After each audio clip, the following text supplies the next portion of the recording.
Hi friends, ఈ రోజు అయితే నేను వాటర్ ఫాల్స్కి వచ్చినాను. ఈ వాటర్ ఫాల్స్ అయితే మన ఇండియాలోని అతి ఎత్తైన వాటర్ ఫాల్స్ ఇది. ఇక్కడ ఉండే వాటర్ ఫాల్స్ చూసేదానికి చాలా మూలల మూలల నుంచి చాలా మంది అయితే ఇక్కడ వస్తున్నారు.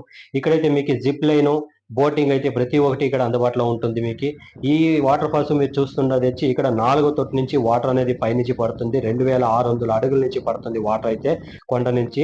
ఈ వాటర్కి ఒక పేరుని కూడా పెట్టినారు, రాజా రోరర్ రాకెట్ రాణి అని చెప్పి పేరు కూడా ఉంది. 4 పేర్లతో సంబంధించిన ఈ జోగ్ ఫాల్స్ అని కూడా పేరు అంటారు. ఇది జోగాడ గుండి అని కూడా అంటారు కన్నడలో అయితే. ఇక్కడ రావాలనుకుంటే మీరు కర్ణాటక నుంచి శివమొగ్గ అనేసి రావాలా. శివమొగ్గ నుంచి మీకు బస్సులు అయితే అందుబాటులో దగ్గరికే ఉంటుంది. చాలా ఈజీగా వచ్చి మీరు ఇక్కడ చూసుకోవచ్చు. ఎంజాయ్ చేసే ప్లేస్ అయితే చాలా ఉన్నాయి ఇక్కడ, ప్రతి ఒక్కటి మీకు చూసేలాగా. ఇక్కడ వచ్చి వాటర్లో మీరు స్విమ్మింగ్ చేసుకునేదానికి కూడా మీకు మంచి ఐలాండ్ కూడా దగ్గరలోనే ఉంది.